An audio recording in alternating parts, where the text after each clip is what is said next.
আসসালামু আলাইকুম। প্রিয় শিক্ষার্থী ও সম্মানিত অভিভাবকবৃন্দ, আশা করছি ভালো ও নিরাপদে আছেন। সম্মানিত অভিভাবক ও প্রিয় শিক্ষার্থীবৃন্দ, আপনারা জানেন যে আমরা শিক্ষার্থীদের পড়াশোনা, বিশেষ করে তাদের যে প্রতিদিনকার যে পড়াশোনা আছে সেটিকে নোট ডাউন করে রাখার জন্য, সংরক্ষণ করে রাখার জন্য ক্লাস 3 থেকে নিয়ে শুরু করে ক্লাস 10 পর্যন্ত আমরা সকল শিক্ষার্থীদেরকে একটা নির্দেশনা দিয়েছি। সেটি হচ্ছে তারা প্রত্যেকটা সাবজেক্টের জন্য ছোট ছোট করে নোট খাতা তৈরি করার জন্য, যেটি বাসায় থাকবে। প্রতিদিন তারা সিডাব্লিউ খাতাটা লেখার পরে সেটি বাসায় গিয়ে সেখান থেকে যে পড়াগুলো আজকে দেওয়া হয়েছে সেগুলো নোট খাতায় নোট করে রাখবে, আলাদা আলাদা সাবজেক্টের আলাদা আলাদা খাতায়, যাতে করে পরীক্ষার সময় আসলে তিনি একটা জায়গার মধ্যে সমস্ত পড়াগুলো পান। এবং এতে করে তার নোটটা থাকার কারণে দেখা যাবে যে তিনি অনেক ক্ষেত্রে রিভিশনের ক্ষেত্রে হোক বা পরীক্ষার সময় হোক, তিনি এখান থেকে তিনি উপকার পাচ্ছেন।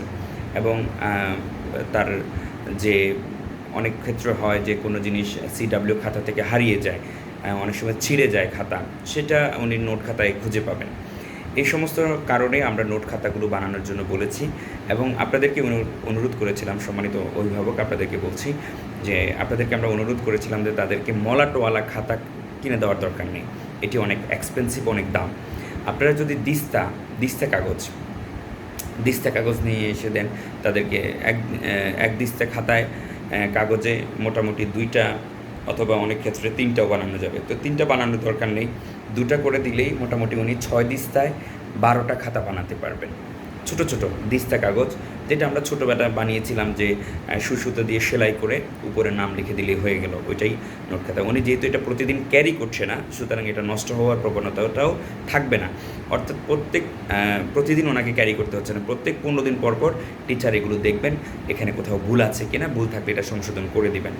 তো আমি আশা রাখবো যারা এখনও পর্যন্ত আপনারা খাতার ব্যাপারে কনফিউশনে আছেন, এই ভিডিওর মাধ্যমে আপনারা এটা আশা করি ক্লিয়ার হয়ে গেছেন যে আপনার সন্তানকে আপনি ডাইরেক্ট কাভারওয়ালা যে কাভার পেজ, মানে কাভার দিয়ে বাঁধানো যে ইয়েগুলো, খাতাগুলো দোকানে পাওয়া যায়, এগুলো দেওয়ার দরকার নেই।